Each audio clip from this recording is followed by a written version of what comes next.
Hey everyone, welcome to the channel of Giri Tutorials. मेरा नाम है राफिया शेख। लास्ट वीडियो में हमने हमारा चैप्टर नंबर 3 कवर अप किया था। ये चैप्टर में हम आज हमारा चैप्टर नंबर 4 स्टार्ट करने वाले हैं, जिसका नाम है बिजनेस सर्विसेज। बिजनेस सर्विसेज होता क्या है? बिजनेस तो आइडिया होगा कि क्या है। बिजनेस मतलब कि ऐसी एक्टिविटीज जहाँ पे प्रोडक्शन, मैन्युफैक्चरिंग, सेल्स, परचेज ये सब होता है, जहाँ पर प्रॉफिट अर्न करना रहता है हमें। और अगर वही हम सर्विस देखा जाए, सर्विस को अगर हम देखेंगे तो सर्विस अभी होता क्या है? सर्विस आप लोगों ने कहीं ना कहीं एक्सपीरियंस किया होगा। सर्विस को आप परचेस करते हो क्या या सेल करते हो? नहीं ना। सर्विस ऐसी चीज है जिसको हम एक्सपीरियंस करते हैं। इंटेंजिबल वर्ड होता है ना, इंटेंजिबल वर्ड मतलब कि क्या होता है कि हम उसको टच नहीं कर सकते, देख नहीं सकते, but we can feel it. वही होता है ना। अभी फॉर एन एग्जाम्पल कि आप अगर एक शॉप से आइसक्रीम खरीदते हो और वही सेम चीज अगर आप किसी रेस्टोरेंट में खाते हो, डिफरेंस नहीं हुआ? हुआ ना। आपने आइसक्रीम शॉप से क्या क्या परचेस किया, आप अभी अपने घर पे जाके खाओगे या बाहर कहीं खाओगे, बट अगर सेम चीज आप वही रेस्टोरेंट में खाओगे तो वहां पे आप एक चेयर पे बैठोगे, वहां पे आप ऑर्डर दोगे, वहां के स्टाफ आएंगे, आपका ऑर्डर लेंगे, फिर आपको आपकी जो भी ऑर्डर है वो आपको देंगे। उसके बाद आपको जो भी पेमेंट करना रहेगा, जो भी बिल रहेगा वो आपको उधर लाके देंगे। तो इधर क्या हुआ, आपको वहां की जो स्टाफ से सर्विस प्रोवाइड कर रहे हैं, मतलब आपको बैठे बैठे वहां सब कुछ हो रहा है। मतलब देयर इज अ डिफरेंस कि आप है ना कुछ चीज क्या खरीदते हो, परचेस करते हो, और दूसरे साइड आप उस सर्विस को एक्सपीरियंस करते हो। सर्विस इज लाइक कि आप उसको टच नहीं कर सकते, फील नहीं कर सकते, it is intangible thing.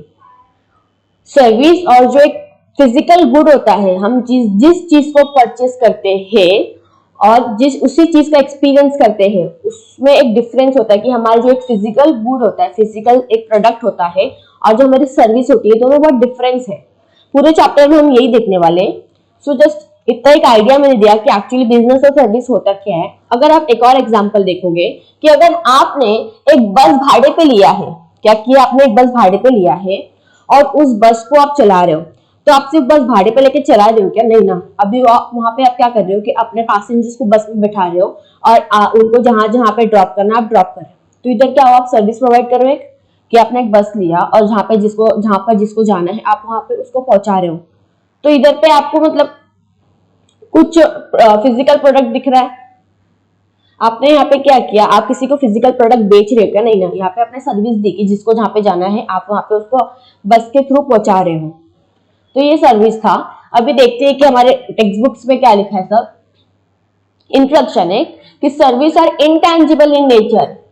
Service क्या होता है कि इंटेंजिबल होता है नेचर में। They are neither manufactured, transported nor stocked. ये मैन्युफैक्चर नहीं, सर्विस हम जैसे गुड्स को, फिजिकल प्रोडक्ट्स को बनाते हैं, मैन्युफैक्चर करते हैं, पैकेजिंग करते हैं। सर्विसेज ऐसे नहीं होती है कि हम उसको प्रोड्यूस कर रहे हैं, उसको मैन्युफैक्चर कर रहे हैं, उसको संभाल के रख रहे हैं कि इन केस अगर हमें फ्यूचर में काम आएगा तो उस सर्विस को हम हमारे स्टॉक में से निकाल के बेचेंगे। ऐसा नहीं होता है।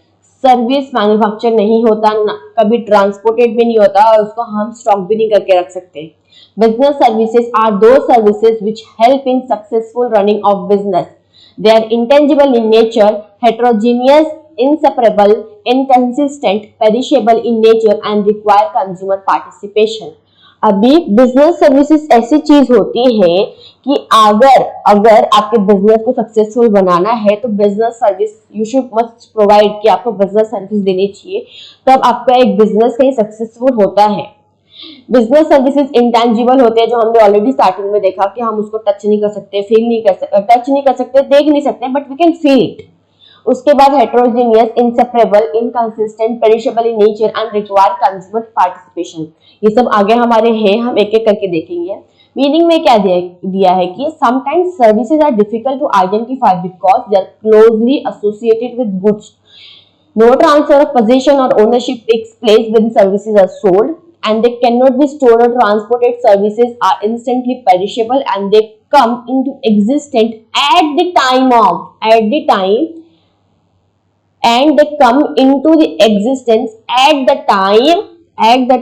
they bought and consumed. Meaning में बोला है कि कभी कभी सर्विस को ना हम आइडेंटिफाई नहीं कर पाते, इसलिए कभी कभी डिफिकल्ट हो जाता है क्योंकि यहाँ पे हमारे ओनरशिप क्या होते ट्रांसफर नहीं होते, हमारे जो पोजीशन होते वो ट्रांसफर नहीं होते यहाँ पे। उसको हम लोग ट्रांसपोर्ट भी नहीं कर सकते, उसको हम संभाल के भी नहीं रख सकते।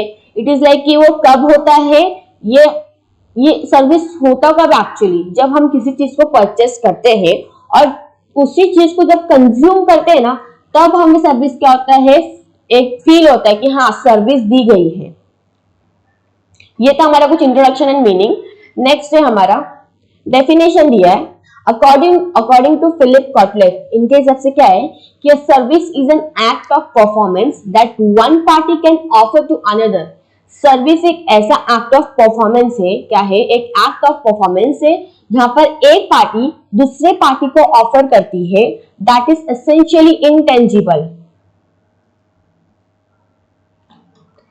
जो क्या है, सर्विस एक एक्ट ऑफ परफॉर्मेंस है, मतलब एक चीज हम परफॉर्म कर रहे हैं, कुछ एक्टिविटी हम कर रहे हैं, चाहे वो परचेज हो, सेल हो, तो वहां पर एक पार्टी क्या करती है, दूसरे पार्टी को ऑफर करती है, जो एसेंशियली इंटेंजिबल होता है, मतलब वो हमें दिखता नहीं है, and does not result in the ownership of anything, और यहाँ पर किसी चीज का ओनरशिप नहीं होता। इट्स प्रोडक्शन में और may not be tied to physical product. इसका जो प्रोडक्शन होता है वो फिजिकल प्रोडक्ट के साथ होता है या तो नहीं होता है। ये किसने कहा है, फिलिप कॉटलर ने कहा है। सो इनके हिसाब से क्या था कि a service is an act of performance, का है act of performance that one party can offer to another, क्या करती है, एक पार्टी दूसरे पार्टी को ऑफर करती है, that is essentially intangible, intangible word याद रखना, and does not result in the ownership, इसमें नहीं दिखता है वो ownership of anything, it's production में और may not be tied to a physical product. तो ये हमारा डेफिनेशन था।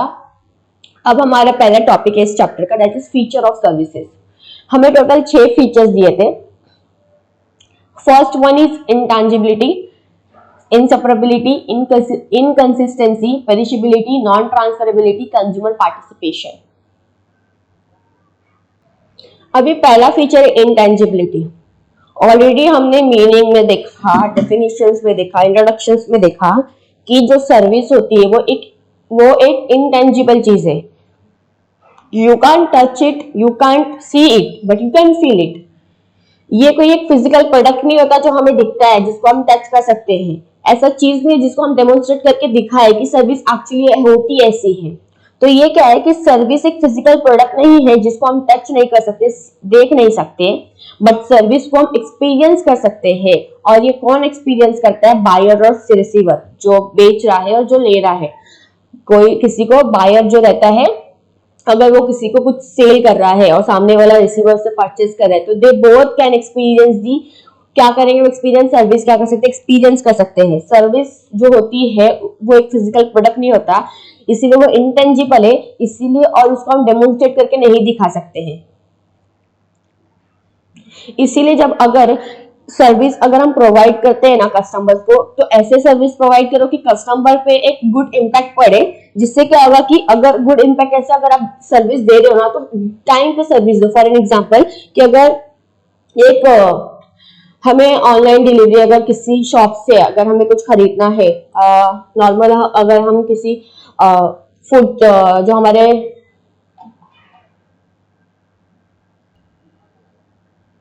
अगर हम खाना ऑर्डर करते हैं या किसी किराना शॉप से कुछ राशन ऑर्डर करते हैं, अगर वहां पे है कि आपको होम डिलीवरी प्रोवाइड करते हैं, तो अगर आप उनको बोलते हो कि हमें ये चाहिए और होम डिलीवरी करना है, तो यू मस्ट बी कि आप जो डिलीवरी कर रहे हो एक ऑन टाइम होना चाहिए, कि आप आगे पीछे मतलब कि वो लेट नहीं होना चाहिए। आपकी डिलीवरी ऐसी होनी चाहिए कि सामने वाले को लगे कि हाँ आपकी सर्विस बहुत अच्छी है, कि आपने ऑन टाइम डिलीवरी हमें दी और अच्छी सर्विसेज दी है। तो आपको ये सर्विस ऐसी चीज है जिसको आप क्या कर सकते हो, सिर्फ एक्सपीरियंस कर सकते हो और उसको आप टच और फील नहीं कर सकते। इसीलिए ऐसा कस्टमर्स पे इम्पैक्ट क्रिएट करो कि आपकी जो बिजनेस है वो अच्छी सक्सेसफुल हो और कस्टमर पे एक अच्छा क्या पड़े, इम्पैक्ट पड़े। तो हमारा पहला था। नेक्स्ट वन है इनसेपरेबिलिटी।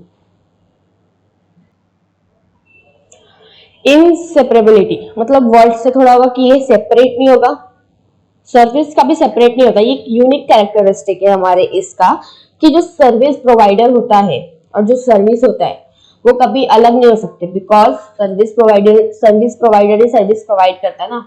सो ये एक यूनिक कैरेक्टरिस्टिक है कि यहाँ पर क्या होता है कि जो सर्विस प्रोवाइडर जो हमारा सर्विस होता है, ये दोनों कभी अलग नहीं होते। जब ये भी जो प्रेजेंस मतलब कि हम जब क्या करते हैं सर्विस प्रोवाइड करते हैं तो उधर पे क्या होता है, सर्विस प्रोवाइडर की प्रेजेंस होती है ना, कि अभी एक्चुअली हमें सर्विस कौन दे रहा है, हमारे सर्विस प्रोवाइडर दे रहे हैं। तो जो सर्विस प्रोवाइडर की प्रेजेंस है वो कब होती है, जब हमें वो सर्विस देता है। In case of service production and consumption take place and मतलब कि आप जो सर्विस प्रोड्यूस कर रहे हो वो उसी टाइम पे क्या होगा, कंज्यूमर जो हो कंज्यूम करेगा। इट इज लाइक कि आपका जो सर्विस प्रोवाइडर और सर्विस कभी सेपरेट नहीं होते। सर्विस प्रोवाइडर की प्रेजेंस कब होती है, जब हम सर्विस किसी को प्रोवाइड करते हैं, और जो सर्विस होता है ना उसका प्रोडक्शन और जो कंजम्पशन होता है वो एक सेम टाइम पे होता है, कि सर्विस प्रोवाइडर ने कंज्यूमर को, रिसीवर को उसकी सर्विस दी और द रिसीवर क्या करेगा, अपने सर्विस को क्या करेगा, कंज्यूम करेगा, एक्सपीरियंस करेगा, फील करेगा। तो ये था इंसेपरेबिलिटी। नेक्स्ट वन है इनकंसिस्टेंसी। इनकंसिस्टेंसी मतलब कि सर्विसेज है ना बहुत अलग अलग होती है। जरूरी नहीं है जो एक सर्विस किसी एक पर्सन को दी गई हो कि वही सेम सर्विस पूरे लोग को दी जाती, नहीं। कभी कभी क्या होता है कि अगर आप रेस्टोरेंट में भी जाते हो ना, जितने भी वहां पे कस्टमर्स बैठे हैं सबको सेम सर्विस दी जाती नहीं ना, सबकी अलग अलग ट्रीट होती है, सबको अलग अलग ट्रीट किया जाता है, सबके एक अलग अलग सबको सर्विस प्रोवाइड किया जाता है। सो सर्विसेज क्या होती है, डिफरेंट होती है, हेट्रोजीनियस होती है, मतलब कि डिफरेंट होती है। कभी भी वहां पे सेम सर्विस नहीं होती। इवन अगर हमारा सर्विस प्रोवाइडर सेम है बट हम जो सर्विस प्रोवाइड करते हैं उसमें चेंजेस आ सकते हैं, वहां पे क्वालिटीज में चेंजेस आ सकते हैं, कि क्या पता कोई और पर्सन को अलग डिफरेंट टाइप की सर्विस दी जा रही हो, किसी और को अलग दी जा रही हो, होता है ऐसा। तो सर्विस क्या हमारा वो डिफरेंट है, हम सर्विस प्रोवाइडर सेम होने के बावजूद भी हमारी सर्विस हम जो किसी को प्रोवाइड करते हैं वो डिफरेंट हो सकती है। नेक्स्ट वन है पेरिशेबिलिटी। अभी पेरिशेबिलिटी मतलब हम क्या बोलेंगे कि जल्दी खराब हो जाता, मतलब सर्विस भी क्या होता है ज्यादा देर तक टिकता नहीं, मतलब सर्विस हम बहुत लंबे टाइम तक क्या कर सकते हैं, उसको स्टोर नहीं कर सकते, हम उसको इन्वेंट मतलब एक किसी स्टोर अच्छे से एक अमाउंट में स्टोर नहीं कर सकते। इट इज लाइक कि वो प्रोडक्शन हुआ और कंज्यूम हो गया, ऐसा होता है कि हमने प्रोड्यूस किया और सामने वाले ने कंज्यूम कर लिया सर्विस को। ऐसा होता है कि हमने सर्विस दे दी, सामने वाले ने सर्विस को एक्सपीरियंस कर लिया, फील कर लिया। तो इट इज लाइक ये पेरिशेबल होता है कि जैसे हम गुड्स को क्या कर सकते हैं, हम उसको स्टोर कर सकते हैं कि जब जरूरत पड़ेगा हम देंगे, बट सर्विस ऐसा नहीं होता। सर्विस इज लाइक क्या, हम जब प्रोडक्शन हुआ उसके नेक्स्ट हम क्या करेंगे, कंज्यूमर को उनकी सर्विस क्या करेंगे, प्रोवाइड करेंगे। तो पेरिशेबल होता है कि जो फॉर एन एग्जाम्पल कि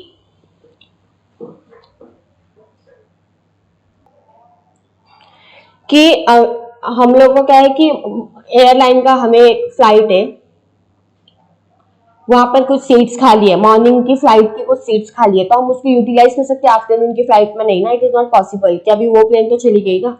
तो इट इज लाइक पेरिशेबल, वो हम उसको स्टोर नहीं कर सकते, it is not possible to store them.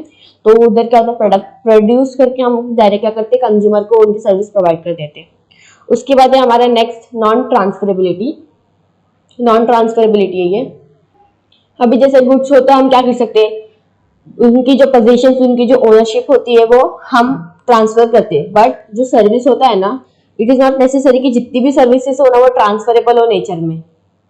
Example कि एक कस्टमर ने क्या किया है, होटल रूम बुक किया है, बट जो उसका ओनरशिप है, बट द ओनरशिप ऑफ जो रूम है वो किसके पास रहेगा, होटल के पास रहेगा ना। अब उसने पूरा होटल उसने तो नहीं खरीदा ना, उसने बस लाइक कुछ घंटे के लिए उसको चाहिए था रूम, तो उसने रूम ले लिया, बट जो ओनरशिप है वो किसके पास रहेगा, वो होटल के पास ही रहेगा ना, जो उसका मैनेजर है, उस चीज का जो पूरे होटल का ओनर है, तो वही ओनर रहेगा, ये ओनर नहीं बन जाएगा उस रूम का। सो ये था नॉन ट्रांसफरेबिलिटी, कि जरूरी नहीं हर सर्विसेज क्या हो ट्रांसफरेबल हो ना। Last one is consumer participation. अभी सर्विस में ना, मतलब अभी जो हमारी सर्विस होती है वहां पर कंज्यूमर का पार्टिसिपेशन बहुत जरूरी है, मतलब इक्वल है। जैसे कि सर्विस प्रोवाइडर को सर्विस प्रोवाइड करना है बट उधर पे कस्टमर का रहना जरूरी है। उसी तरह से अगर कस्टमर को सर्विस चाहिए तो उधर पे क्या सर्विस प्रोवाइडर का होना जरूरी है। अगर कस्टमर की प्रेजेंट मतलब अगर कस्टमर पार्टिसिपेट ही नहीं कर रहा तो सर्विस ऑफर नहीं की जाएगी। तो इधर पे क्या कंज्यूमर के पार्टिसिपेशन इज इक्वली इंपॉर्टेंट। ये हमारे कुछ फीचर्स थे। First one is intangibility, inseparability, inconsistency, perishability, non-transferability, and the last consumer participation. अब हमारा नेक्स्ट टॉपिक है टाइप्स ऑफ बिजनेस सर्विसेज। अभी बिजनेस सर्विसेज कौन से टाइप्स के होते हैं? There are various types of business services depending upon their nature and purpose. Some of the important services are as follows. First one हमें banking, insurance, warehousing, transport, communication. अभी ये सब भी अलग हमें सर्विसेज मिलती है इससे। सो अभी ये हम एक एक करके देखने वाले हैं। फर्स्ट अभी देखते हैं कि बैंकिंग क्या सर्विस देता है, होता क्या है। अभी जो बैंकिंग है, बैंकिंग तो ऑलरेडी आपने सुना होगा। मतलब बैंक क्या करता है? बैंक हमारे पैसे लेता है, हम पैसे उधर क्या करते हैं, पैसे डिपॉजिट करते हैं, पर बैंक हमारा पैसा सेव करता है।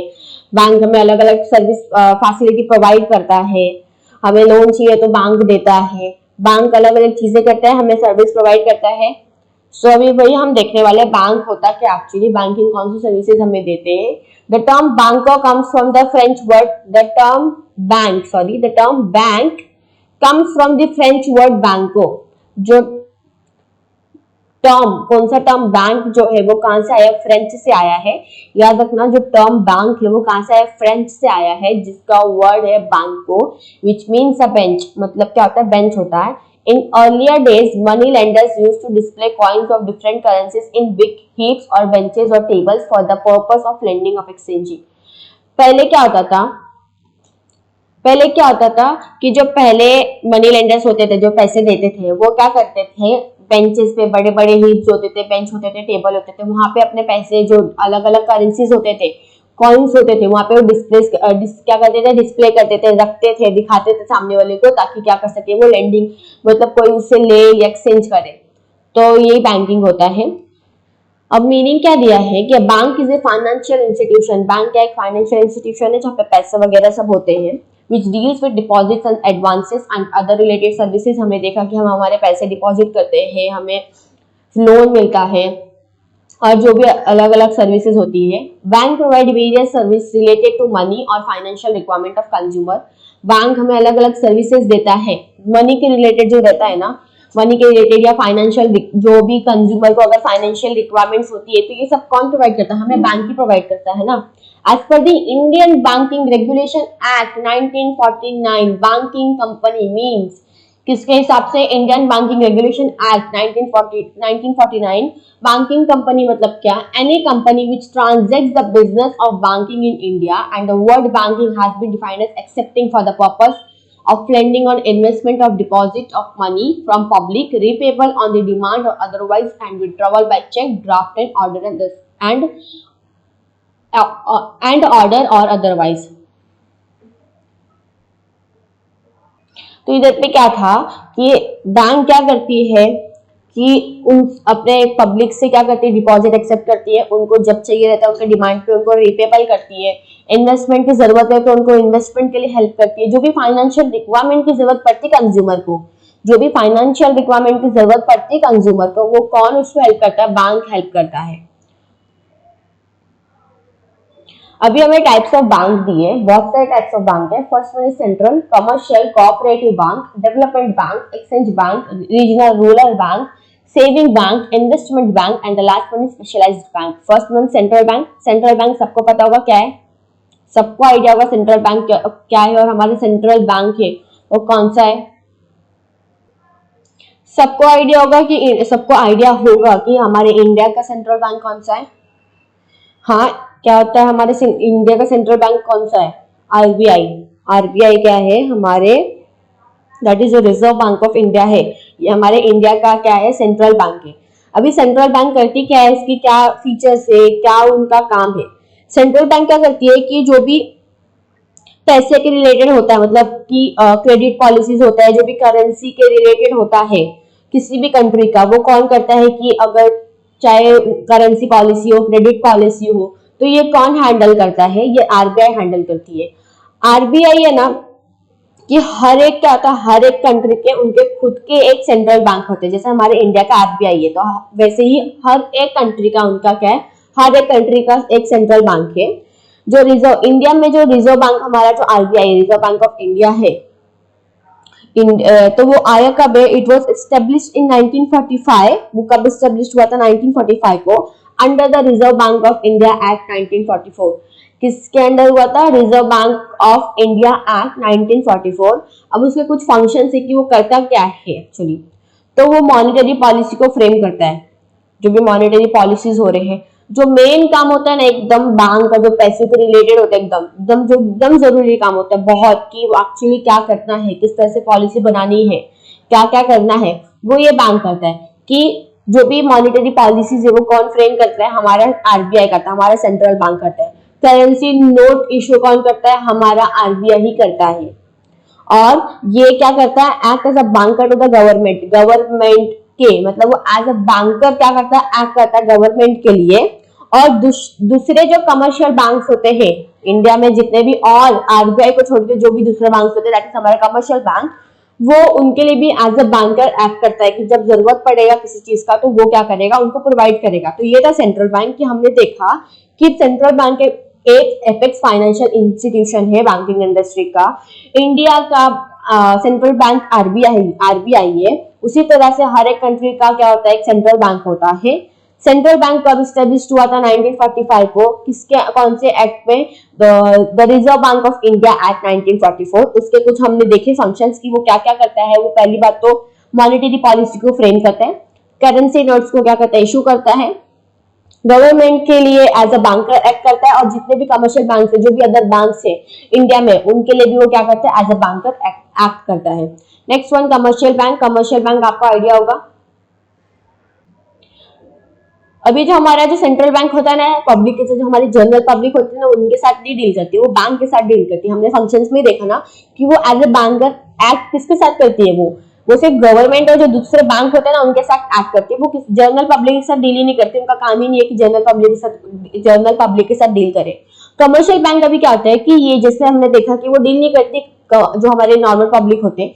तो ना कमर्शियल बैंक एक नॉर्मल बैंक होता है, नॉर्मल और कॉमन बैंक। जो हमारे जनरल पब्लिक होते हैं, हमारे जो पब्लिक होते हैं, उनको वो क्या करती है? उनके साथ डील करती है, उनको हेल्प करती है।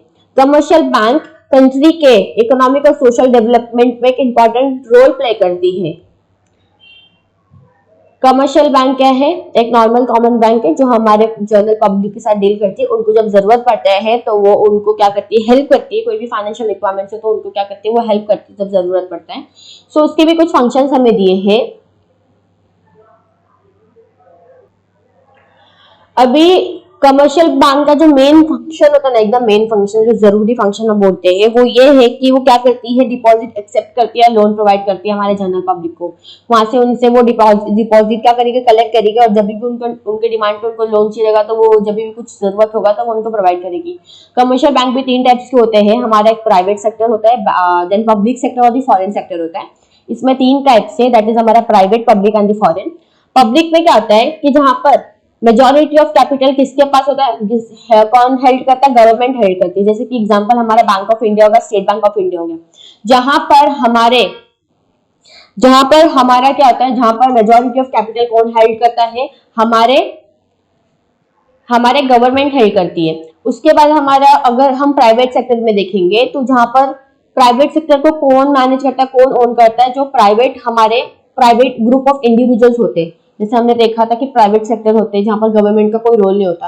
तो जो हमारे प्राइवेट एंटिटीज होते हैं, जो वहां पे ग्रुप ऑफ इंडिविजुअल्स रहते हैं, वही क्या करते हैं? उसको चलाते हैं। फॉर एग्जाम्पल एक्सिस बैंक और HDFC bank. And the last, foreign bank. Foreign bank क्या होता है कि जो इस्टेब्लिश होता है बाहर,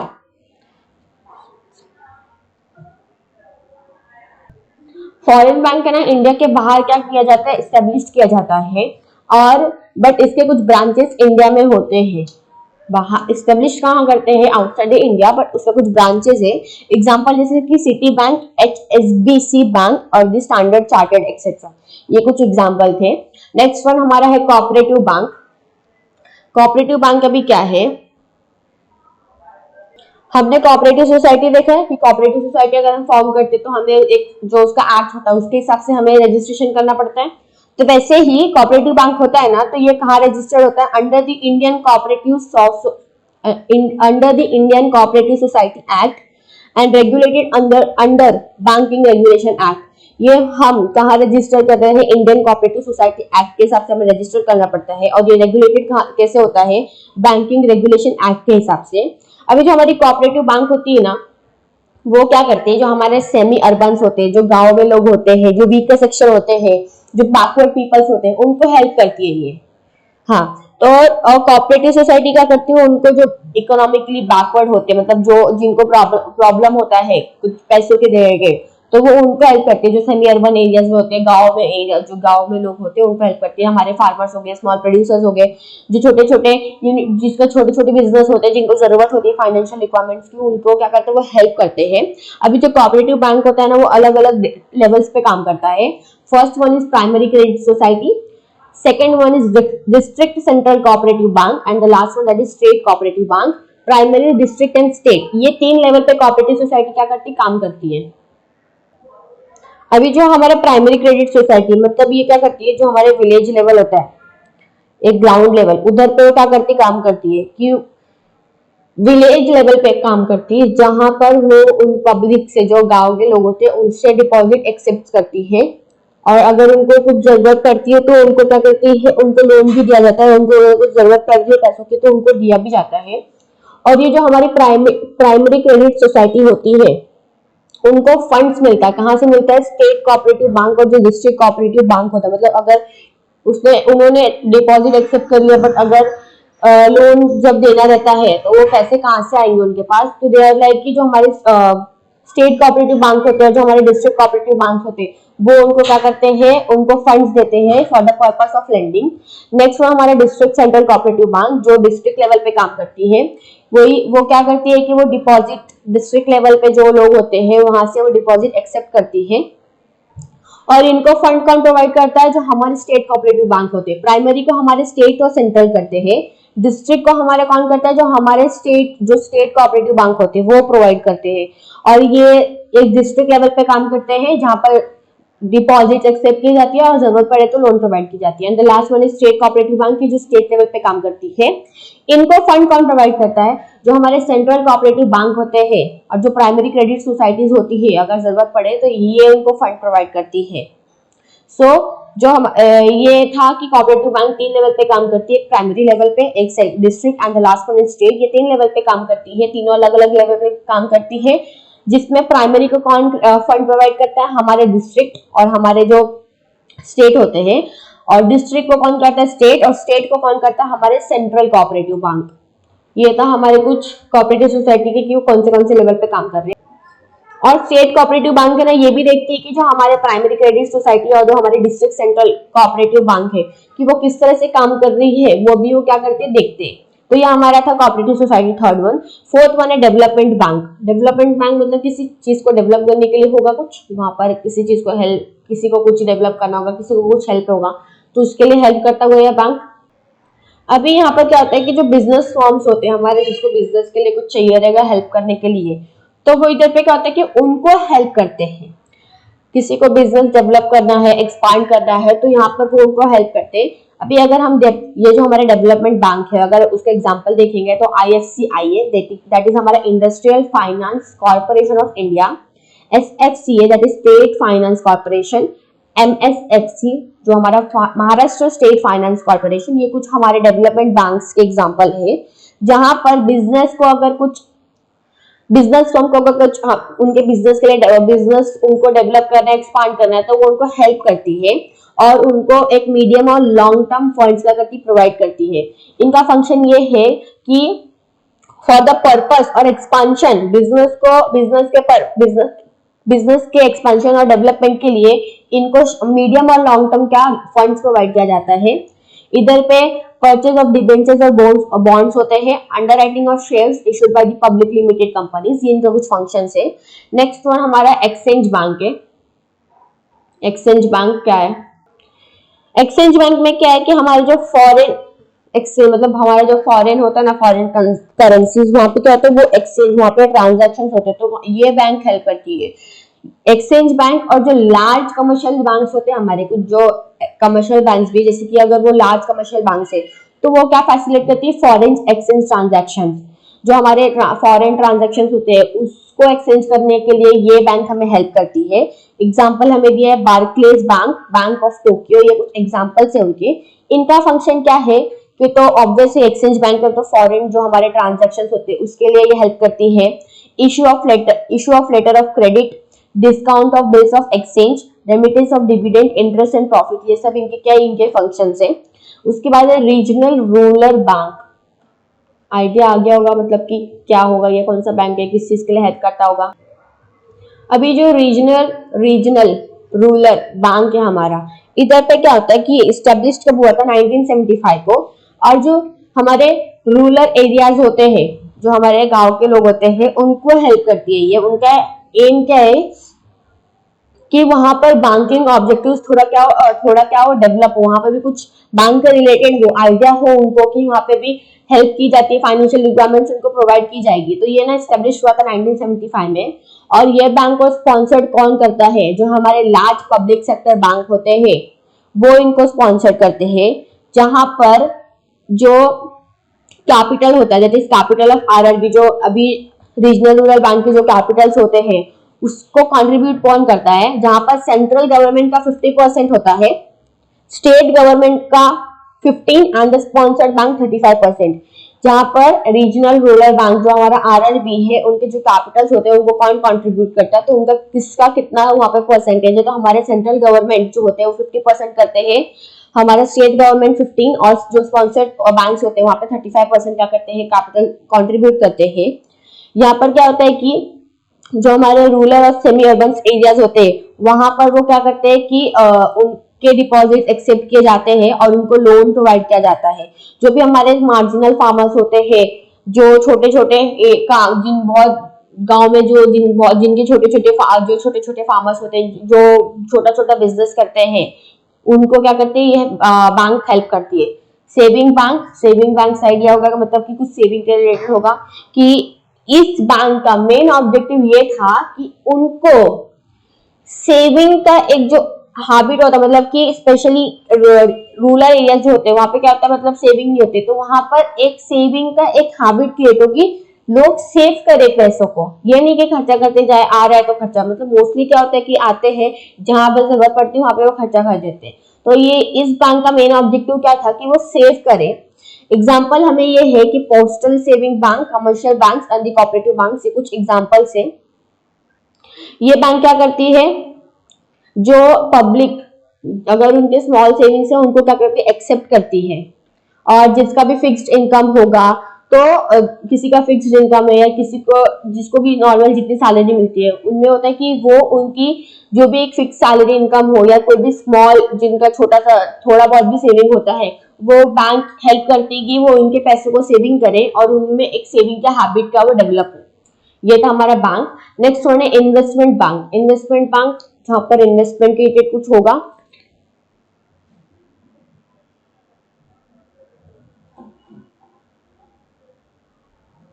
अभी इन्वेस्टमेंट बैंक क्या होता है कि यहाँ पर इन्वेस्टमेंट किसी को करना रहता है ना, तो बैंक उनको बताती है कि क्या करना है क्या नहीं करना रहता है। तो जो इधर पे जो उनके क्लाइंट्स होते हैं ना, वो जनरली जो बड़े बड़े बिजनेस फर्म के लोग होते हैं और जो हमारे गवर्नमेंट ऑर्गेनाइजेशंस के लोग होते हैं, वो क्या होते हैं, उनके क्लाइंट्स होते हैं हमारे किसके, इन्वेस्टमेंट बैंक के। उनको वो क्या करती है कि इन्वेस्टमेंट के लिए जो भी रिलेटेड एक फैसिलिटी होती है ना, वो उनको प्रोवाइड करती है कि कहाँ पर इन्वेस्टमेंट करना है, कैसे करना है, ये बैंक उनको क्या करती है, हेल्प करती है।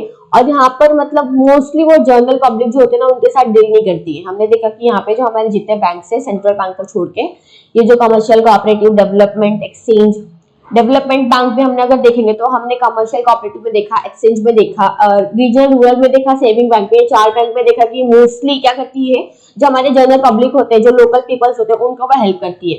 एक्सचेंज में तो देखा हमने फॉरेन ट्रांजैक्शन जो होते हैं हमारे, उसके लिए डेवलपमेंट में अगर हम लोग किसी चीज का डेवलपमेंट एक्सपांशन करना है उनको करेगी, चाहे वो अभी स्मॉल प्रोड्यूसर्स को भी अगर हेल्प होगा तो वो उनको हेल्प करेंगे। तो इन्वेस्टमेंट बैंक में उनके क्लाइंट्स कौन होते हैं, उनका मेन एक्चुअली करना क्या रहता है, तो ये भी क्या करते हैं, मोस्टली उनके साथ डील नहीं करते हैं। और लास्ट वन है स्पेशलाइज्ड बैंक। अभी कुछ स्पेशलाइज मतलब कि किसी स्पेशल पर्पस के लिए बैंक होगा, किसी स्पेशल पर्पस के लिए बैंक बनाया गया होगा।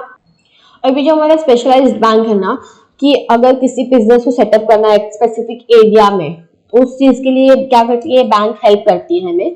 तो इसमें ना 3 स्पेशलाइज्ड बैंक है हमें। 3 है कि फर्स्ट वन है हमारा एक्सिम, दैट इज हमारा export and import bank. Second हमारा small industry development bank of India, that is SIDBI.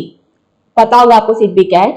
और जो हमारा लास्ट वन है इसमें स्पेशलाइज्ड बैंक में, that is NABARD, that is national bank for agriculture and rural development की।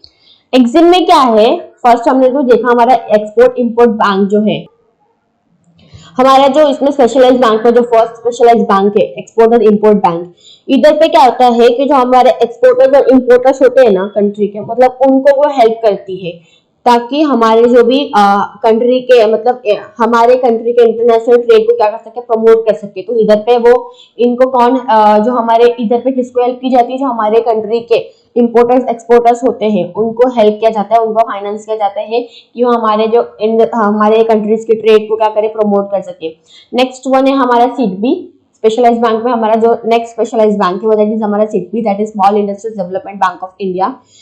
ये कब सेटअप हुआ था, 2 April 1990 under an act of Indian Parliament, act as a principal financial institution for promotion, जहां पर माइक्रो स्मॉल और medium enterprise को help किया जाता था, उनको फाइनेंस किया जाता था कि उनको कुछ करना है, जहां पर उनको फाइनेंस की जरूरत पड़ती है तो क्या करती है, सिडबी हेल्प करती है।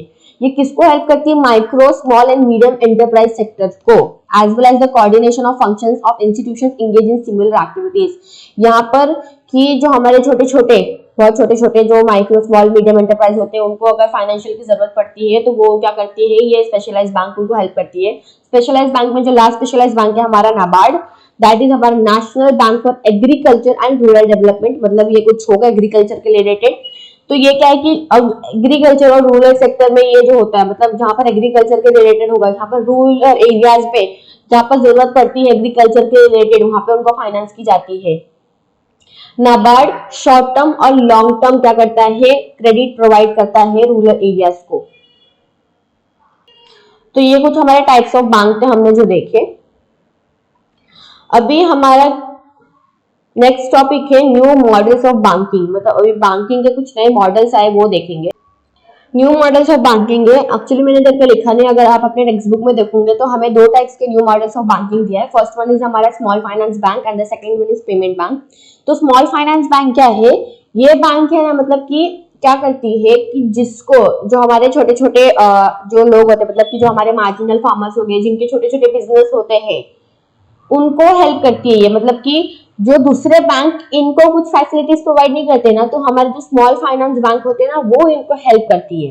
तो इनका मेन एम क्या है कि एक जो बेसिक बैंकिंग सर्विस होती है ना, एक जो नॉर्मल एक्सेप्टिंग एंड डिपॉजिटिंग जो हमारा होता है कि purpose for the lending of loan to the general public, इनको ये जो एक बेसिक बैंकिंग सर्विस होती है ना, ये इनको देती है, ये बैंक देती है इनको, जो अनसर्व पर्सन होते हैं, जो अनडिजर्व पर्सन होते हैं, जो दूसरे बैंक इनको प्रोवाइड नहीं करती। तो यही था कि ये जो एस्टेब्लिश कब हुआ, they established as public limited companies in the private sector under the companies act 1956। ये कैसे गवर्न होता है, they are govern by the provision of Reserve Bank of India act 1934, banking regulation act 1949, there is no territorial restrictions for this bank. इनका यही कि जो main objective क्या है कि जो नॉर्मल बैंकिंग सर्विसेज होती है, बेसिक बैंकिंग सर्विसेज उनको प्रोवाइड करती है। किसको प्रोवाइड करती है, जिसको दूसरे बैंक हेल्प नहीं करते, जो दूसरे बैंक जो हमारे होते हैं, जैसे कि जो जिसकी स्मॉल बिजनेस यूनिट है, चाहे वो स्मॉल मार्जिनल फार्मर्स हो, स्मॉल स्केल इंडस्ट्रीज पे जिनकी बिजनेस चल रही हो, अनऑर्गेनाइज्ड सेक्टर्स होते हैं, उनको हेल्प करती है। They were set up with the main objectives of providing an institutional mechanism for promoting rural and semi urban area semi urban savings and provision credit for viable economic activities in the local areas. इनका objectives आपने already देख लिया कि वो क्या करती है, जो हमारे अनसर्व पर्सन और जो अनडिजर्व सेक्शंस होते हैं हमारे पॉपुलेशन की, जिनको कुछ एक दूसरे बैंक फैसिलिटीज नहीं प्रोवाइड की जाती, जिनको अनडिजर्व रहता है कि कुछ उनको मिल ही नहीं रहा, तो ये बैंक उनको हेल्प करती है। और जो हमारे स्मॉल स्केल बिजनेस यूनिट्स होते हैं, मार्जिनल फार्मर्स होते हैं, जिनके छोटे छोटे इंडस्ट्रीज होते हैं, उनको ये क्या करती है, क्रेडिट सप्लाई करती है। इनका एग्जाम्पल है जाना small finance bank, AU small finance bank, Equitas small finance bank के कुछ एग्जांपल थे। नेक्स्ट अगर आप देखोगे तो उसमें पेमेंट बैंक है। जो हमारा पेमेंट बैंक है ना, ये एक नया मॉडल ऑफ बैंकिंग है। इसको किसने कंसेप्टुअलाइज्ड किया है, हमारी जो रिजर्व बैंक ऑफ इंडिया है उन्होंने ये किया है। इनका मेन एम क्या है, ये भी क्या करती है, फाइनेंशियल सर्विसेज। अभी बैंक है तो सबका एम क्या होगा, फाइनेंशियल सर्विसेज प्रोवाइड करना। तो ये भी क्या करती है, जो हमारे स्मॉल स्केल बिजनेस लोग होते हैं जिनका छोटा बिजनेस होता है या जो जिनका लो इनकम होता है, इनको क्या करती है, फाइनेंशियल रिक्वायरमेंट्स में हेल्प करती है। It is like any other bank as it can carry more, मतलब ये ऐसी बैंक है कि जितने भी बैंकिंग सर्विसेज होते हैं, जैसे कि रेमिटेंस सर्विस हो गया, मोबाइल बैंकिंग हो गया, एटीएम कार्ड्स हो गए, नेट बैंकिंग हो गया, ये सब भी सर्विसेज जो होती है, हमने जो सर्विसेज देखी अभी, जैसे कि mobile banking, ATM, remittance services, net banking, ये सब सर्विसेज भी ये बैंक क्या करती है, ये सर्विसेज को भी रन करती है। बट इधर पे हम लोन्स और क्रेडिट कार्ड नहीं इशू करते हैं। बट जैसे कि हम डिपॉजिट एक्सेप्ट कर सकते हैं, बट डिपॉजिट हम कब ओनली अप टू ₹1,00,000, हम सिर्फ ₹1,00,000 तक क्या कर सकते हैं, डिपॉजिट एक्सेप्ट कर सकते हैं। कुछ सर्विसेज जो दूसरी बैंक भी करती है, वो सर्विसेज भी यह बैंक करती है, बट इधर पे हम लोन और जो क्रेडिट होते हैं हम सप्लाई नहीं करते, हम इशू नहीं करते। बट इधर पे जो एक्सेप्टेंस ऑफ डिपॉजिट होता है हम वो करते हैं। बट डिपॉजिट भी कहाँ तक होगा, अप टू ₹1,00,000। एग्जाम्पल दिया कि Indian post payment bank, Airtel payment bank, Paytm payment bank, etcetera, ये सब एग्जाम्पल है हमारे। अभी हमारे बैंक में हम देख लिया कि कौन से टाइप्स के बैंक है हमारे, कौन से जो हमारा न्यू मॉडल ऑफ बैंकिंग है हमने वो देखे। अब हम नेक्स्ट देखने वाले हमारा फंक्शन ऑफ बैंक्स कि हमारे कमर्शियल बैंक के फंक्शंस क्या है। हमने सेंट्रल बैंक का देखा, बट हमारे कमर्शियल बैंक्स के फंक्शंस क्या होते हैं। नॉर्मली अगर हम फंक्शन बोलेंगे तो एक्सेप्टिंग डिपॉजिट, ग्रांटिंग लॉन्स, तो ये प्राइमरी फंक्शन है। अभी सेकेंडरी फंक्शंस भी क्या है वो देखना है हमें, तो हम प्राइमरी भी देखेंगे, सेकेंडरी भी देखेंगे। हाँ, सो अब हमने देख लिया टाइप्स ऑफ बैंक क्या आते हैं और उसके कुछ न्यू मॉडल्स ऑफ बैंकिंग हमने देखे। अब हमारा फंक्शंस ऑफ बैंकिंग देखिए कि हमारे कमर्शियल बैंक के क्या फंक्शंस है। नॉर्मली अगर हम देखेंगे तो हमारा एक प्राइमरी फंक्शन होता है, हम डिपॉजिट एक्सेप्ट करते हैं और लोन ग्रांट करते हैं। बट अभी जो हमारे जो डिपॉजिट्स है उसके अंदर भी बहुत अलग अलग टाइप्स है और लोन्स में भी अलग अलग है, तो एक एक करके देखेंगे। फर्स्ट वन है हमारा अभी एक्चुअली डिपॉजिट, एक्सेप्टिंग डिपॉजिट होता क्या है, मतलब इधर क्या होता है कि आप क्या कहते हो, डिपॉजिट एक्सेप्ट करते हो। अभी ये जो हमारे डिपॉजिट्स होते हैं ये दो टाइप के डिपॉजिट्स होते हैं हमारे, एक टाइम डिपॉजिट होता है और एक डिमांड डिपॉजिट होती है। टाइम डिपॉजिट के अंदर दो क्लासिफिकेशन है, डिमांड डिपॉजिट के अंदर दो क्लासिफिकेशन है। टाइम डिपॉजिट होता क्या है,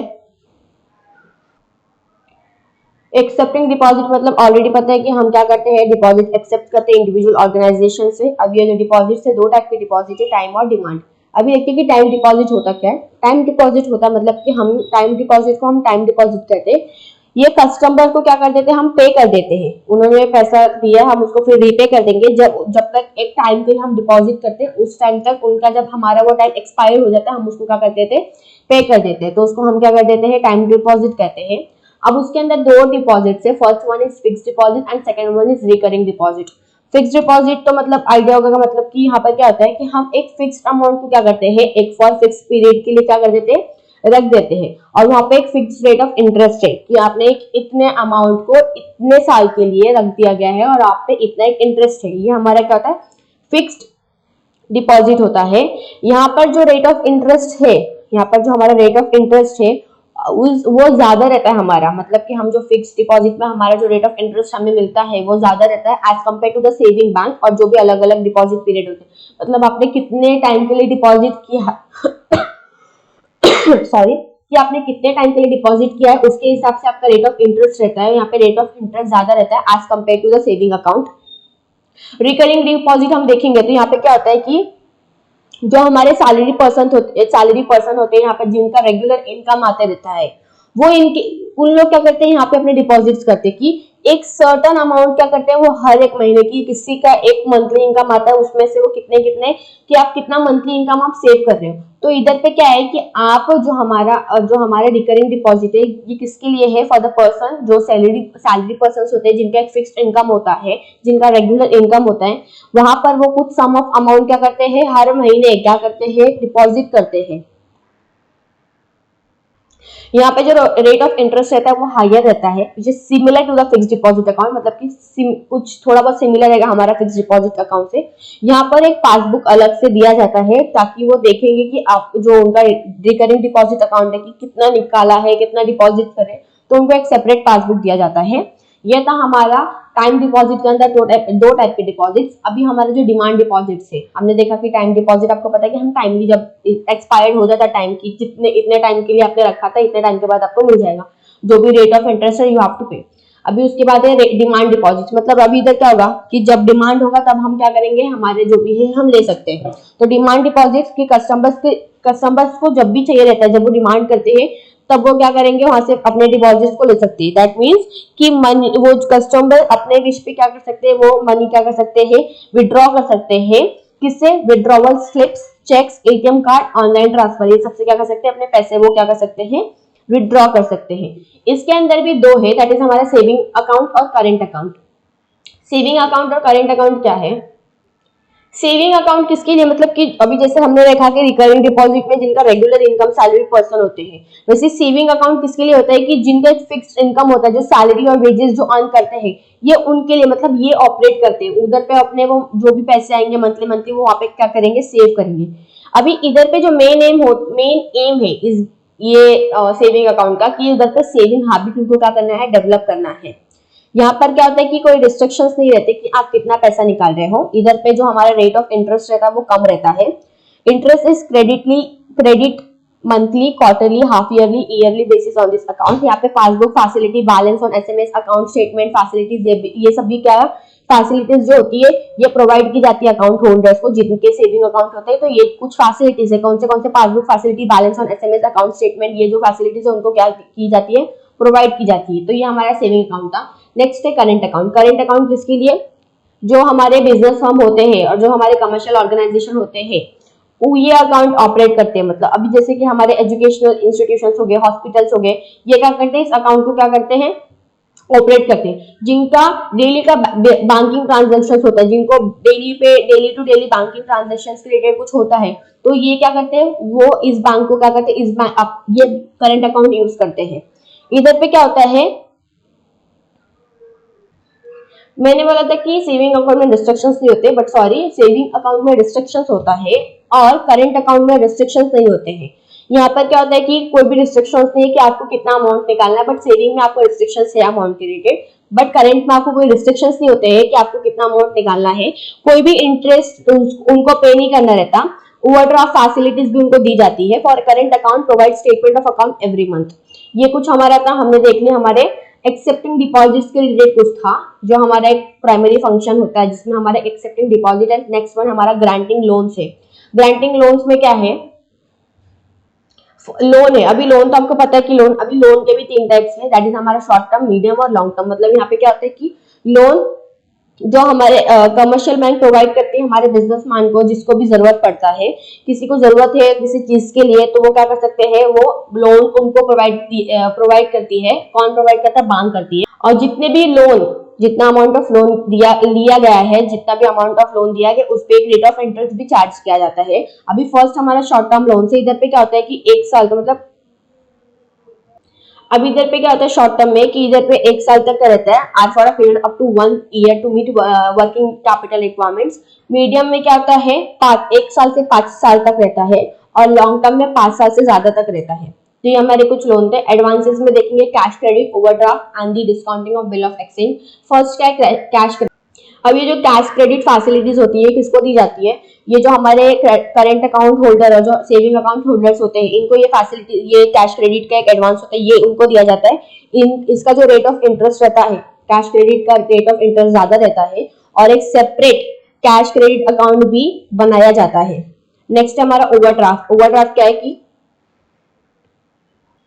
अभी हमारा जो ओवरड्राफ्ट है ना, तो जिनको भी वर्किंग कैपिटल रिक्वायरमेंट्स की जरूरत पड़ती है, तो जो हमारे करंट अकाउंट होल्डर्स होते हैं, उन करंट अकाउंट होल्डर्स, हाँ इसमें याद रखना, हमने देखा था कि कैश क्रेडिट में हमारे करंट अकाउंट और सेविंग अकाउंट होल्डर्स दोनों को ये कैश क्रेडिट दी जाती है। बट ओवरड्राफ्ट में सिर्फ हमारे जो करंट अकाउंट होल्डर्स होते हैं, उनके जो भी वर्किंग कैपिटल रिक्वायरमेंट्स है, जो भी उनको जरूरत पड़ती है, तो उनको दिया जाता है ये ओवरड्राफ्ट फैसिलिटी। और इसका जो पीरियड रहता है वो 15 to 60 डेज के हिसाब से रहता है। और जितना अमाउंट आपने विड्रॉ किया है उसके हिसाब से आपके रेट ऑफ इंटरेस्ट क्या रहते हैं, इसमें चार्ज किए जाते हैं। और लास्ट वन है discounting of bill of exchange. अभी जो discounting of bill of exchange का मतलब कि फॉर एग्जांपल कि 2 पार्टी है, उधर पे क्या होता है कि एक ने सामने वाले से पैसा लिया है कि उसका 10,000 देना बाकी है। उसने बोला क्या, मैं तुझे 2 दिन बाद, मतलब 2 महीने बाद दूंगा। बट उधर पे क्या हो रहा है कि वो पैसा अभी दे नहीं रहा है, तो अभी उसको फॉर एन एग्जाम्पल पर्सन ए और पर्सन बी है, पर्सन ए ने क्या लिया था, पर्सन बी से क्या लिया था, उधारी लिया था 10,000 का, और उसने बोला कि वो बी को क्या करेगा, 2 महीने बाद पैसा देगा। तो बी ने भी एक्सेप्ट कर लिया, ठीक है, तो 2 महीने बाद मुझे दे, बट 2 महीने बाद अभी, बट 2 महीने से पहले ही इसको जरूरत पड़ रहा है पैसे का, बट वो दे नहीं पा रहा है। तो वहां पे एक बिल बनाया गया था, उस बिल में जो भी एक जो भी लिखा रहता है वो लिखे थे, वहां पे साइन थे बिल में कि इतना इतना पेमेंट करना बाकी, इतने इतने महीने बाद मिलने वाला है। बट अभी उसको जरूरत पड़ रहा था, वो बैंक के पास गया था, उधर पे उसने क्या किया, बैंक के पास जाके पैसा इशू कर लिया। अब जो भी पैसा रिकवर कर रहे हैं, अभी बैंक के थ्रू क्या पर्सन बी को पैसा तो मिल रहा है, किसके थ्रू मिला, बैंक के थ्रू। तो अभी जो भी पैसा रहेगा वो उसको कौन देगा, वो ड्रॉइस एक्सेप्ट करेगा, क्योंकि ऑलरेडी बी को मिल चुका है। तो उसको कौन देने वाला है, बैंक क्या करेगा, वो ड्रॉइस एक्सेप्ट कर लेगा। तो इधर पे discounting of bill of exchange है, ये कौन हमें देता है, बैंक भी हमें ये प्रोवाइड करती है। अभी हम देखेंगे सेकेंडरी फंक्शंस क्या होते हैं। सेकेंडरी फंक्शन है, फर्स्ट वन है एजेंसी फंक्शन और यूटिलिटी फंक्शन। एजेंसी फंक्शन मतलब कि जो बैंक होते हैं ना, एज ए एजेंट हमारे लिए काम करते हैं, जो हमारे क्लाइंट्स के लिए वो क्या करते हैं, एज ए एजेंट क्या करते हैं, काम करते हैं। जिसमें फर्स्ट वन है पीरियडिक कलेक्शंस एंड पेमेंट्स, मतलब क्या करते हैं, कमर्शियल बैंक क्या करते हैं, सैलरी, डिविडेंड, इंटरेस्ट और जो भी इनकम पीरियडिकली आती रहती है, एज वेल एज जो भी पीरियडिकल पेमेंट्स हमें करने रहते हैं, जैसे कि टैक्स पे करना है, बिल पे करना है, तो ये भी क्या करती है कमर्शियल बैंक एज अ उनके लिए क्या करती है, कस्टमर्स के इंस्ट्रक्शंस पे वो क्या करते हैं, ये एज अ एजेंट उनके लिए काम करती है। पोर्टफोलियो मैनेजमेंट में क्या होता है कि जो हमारे लार्ज कमर्शियल बैंक्स होते हैं वो क्या करते हैं, पोर्टफोलियो मैनेजमेंट में कि क्लाइंट्स को अगर कुछ उनके शेयर्स परचेस करना है, बॉन्ड परचेस करना है, या कुछ डिबेंचर्स उनको लेना है या सेल करना है, तो ये कौन करता है, हमारे जो हमारे बड़े कमर्शियल बैंक्स होते हैं, लार्ज कमर्शियल बैंक्स होते हैं, वो क्या करते हैं, ये काम करते हैं। फंड ट्रांसफर, यहाँ पे जो भी अगर एक बैंक से दूसरे ब्रांच में हमें अपने ट्रांसफर करना है, या एक बैंक में दूसरे बैंक में जो भी हमें फंड ट्रांसफर करना है, तो ये कमर्शियल बैंक क्या करती है, एज अ एजेंट अपने क्लाइंट के लिए काम करती है। डीमटेरियलाइजेशन क्या होता है, dematerialisation and the last one is foreign transaction. Dematerialisation में क्या होता है कि उनके जो भी सिक्योरिटीज होते हैं वो इलेक्ट्रॉनिक फॉर्मेट में क्या करते हैं, सेव करके रखते हैं। डीमटेरियलाइजेशन में होता है कि बैंक डीमटेरियलाइजेशन फैसिलिटीज देती है, मतलब जो भी सिक्योरिटीज उनके होते हैं वो एक इलेक्ट्रॉनिक फॉर्म में क्या होता है, एक इलेक्ट्रॉनिक फॉर्मेट में उनको रखा जाता है क्लाइंट्स के बिहाफ पे। It undertakes the electronic transfer of shares in case of the purchase और सेल। यहाँ पे क्या होता है, इलेक्ट्रॉनिक ट्रांसफर होता है, क्योंकि हमने ऑलरेडी एक इलेक्ट्रॉनिक फॉर्मेट में क्या किया, उसको सेव करके रखा है। तो इधर पे जो भी परचेज और सेल होता है शेयर्स का, वो इलेक्ट्रॉनिक फॉर्म में होता है। उसके बाद है फॉरेक्स ट्रांजैक्शन। फॉरेक्स मतलब कि जो फॉरेन एक्सचेंज होता है, कि अगर आपको बैंक क्या करती है, वो फॉरेन एक्सचेंज क्या करती है, परचेस करती है, सेल करती है अपने क्लाइंट्स के बिहाफ पे। ये हमारे कुछ एजेंसी फंक्शन थे कि एज अ एजेंट अपने क्लाइंट के लिए, एज अ एजेंट जो बैंक होता है एज अ एजेंट क्या करता है, काम करता है, अपने क्लाइंट के लिए काम करता है। उसके बाद है हमारा यूटिलिटी फंक्शन। अब यूटिलिटी में हमें 6 है, दैट इज हमारा first of issue of draft and cheque, कि हमारे जो भी ड्राफ्ट और जो चेक्स है उसके रिलेटेड क्या रहता है। अभी जो हमारा ड्राफ्ट और जो चेक होता है वो क्या है, is an order to pay money from one branch of bank to another branch of bank, मतलब कि अगर हमें किसी को पैसा पे करना है तो हम क्या करते हैं, एक बैंक से दूसरे बैंक से क्या करते हैं, पे करते हैं। Bank issue draft to its account holder as well as non account holders. ये ना क्या करती है, ड्राफ्ट इशू करती है किसी का, अगर कोई अकाउंट होल्डर्स है और जो नॉन अकाउंट होल्डर्स होते हैं उनके लिए भी क्या करती है, ये अपने ड्राफ्ट क्या करती है, इशू करती है, और जो भी कमीशन होते हैं वो भी क्या करती है, चार्ज करती है। नेक्स्ट वन है लॉकर फैसिलिटी। बैंक हमें लॉकर फैसिलिटी भी देती है। The bank provide locker facility for the save of custody of valuable documents, gold ornaments, की अगर हमें कुछ अपने जरूरी चीज होते हैं, डॉक्यूमेंट्स होते हैं, ऑर्नामेंट्स होते हैं, अगर हमें उसको रखना है तो हमें जो बैंक होते हैं हमें लॉकर फैसिलिटी देती है। दैट प्रोजेक्ट रिपोर्ट्स क्या होते हैं कि उनके क्लाइंट्स की जो भी एक बिजनेस फर्म को कहाँ से अगर पैसा लेना है, किसी पैसे के लिए जो भी बिजनेस फर्म को कहीं से फंड ऑब्टेन करना है फ्रॉम द मार्केट, और कोई भी एक क्लियरेंस होता है कि and to obtain clearance from the government authorities, कि उनका एक्चुअली बिजनेस में क्या है, कि जैसे फंड ऑब्टेन करना है, कितना किसको पे करना रहता है, तो ये प्रोजेक्ट रिपोर्ट्स है। तो ये भी क्या करती है, बैंक क्या करती है, काम करती है ऐसा। उसके बाद गिफ्ट चेक होता है, कि गिफ्ट चेक भी मिलता है। आप देखोगे इतने जो बड़े बड़े चेक्स मिलते हैं हम जो देखते हैं वो गिफ्ट चेक होता है जो बैंक हमें देती है। Bank issue gift check and gold coins to account holder as well as non-account holders. The gift checks coins can be used by the client for the purpose of gifting on occasions like wedding, birthdays, etc. Last second है हमारा under writing services और gold related services. Gold related services क्या होता है हमारा यहाँ पे, अभी इधर पे कि बहुत सारे बैंक अभी क्या करते हैं कि आज के टाइम पे बहुत सारे बैंक ना गोल्ड सर्विसेज भी अपने कस्टमर्स को दी जाती है कि वो क्या करते हैं परचेज और सेल करते हैं गोल्ड ऑर्नामेंट्स को अपने कस्टमर्स के लिए on the large scale business और लार्ज स्केल बेसिस पे। अंडर राइटिंग सर्विसेज क्या होता है कि अगर आपका शेयर्स है ना, इसमें क्या होता है अंडर राइटिंग सर्विसेज में कि अगर आपका शेयर्स कोई खरीदता नहीं है तो वो क्या करती है बैंक एग्री कर लेती है कि आपके वो शेयर्स को क्या करेगी, जो भी जितने भी शेयर्स बाकी है वो शेयर्स कौन ले लेगी, बैंक ले लेगी। तो ये कुछ हमारे कहते हैं फंक्शंस थे कमर्शियल बैंक, फंक्शंस थे हमारे कमर्शियल बैंक के, जिसमें हमने देखा कि हमारे डिपॉजिट्स जो होते हैं वो कौन से टाइप्स के होते हैं, लोन्स होते हैं फिर वो कौन से टाइप के होते हैं। सेकेंडरी फंक्शन में देखा कि client as a agent, bank जो होती है एज अ एजेंट काम करती है उनके क्लाइंट के लिए। उसमें फिर अलग अलग फंक्शंस हमें भी दी गई है कि अभी बैंक उनको क्या क्या प्रोवाइड भी करते हैं, जैसे कि लॉकर फैसिलिटी हो गया, गिफ्ट चेक्स हो गए, gold related services, underwriting shares, issue of drafts, project reports, ये सब भी क्या करती है बैंक एज अ एजेंट जो उनके क्लाइंट्स होते हैं उनको हेल्प करती है। अभी नेक्स्ट हमारा है ई बैंकिंग सर्विसेज।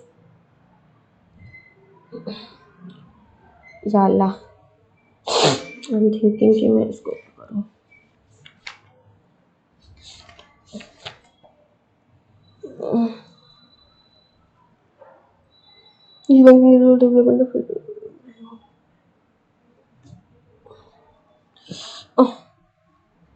इतना ही करती हूँ, दो टॉपिक तो रखी है।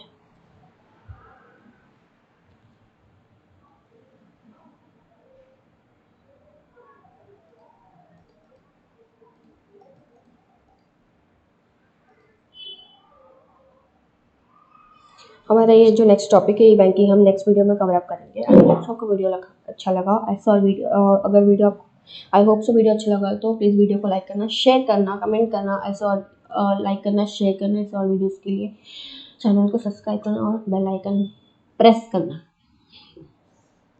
आई होप सो वीडियो अच्छा लगा हो तो वीडियो को लाइक करना, शेयर करना।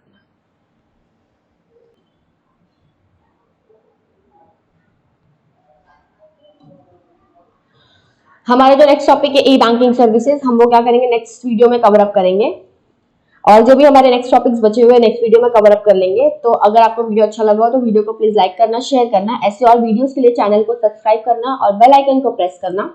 Thank you so much.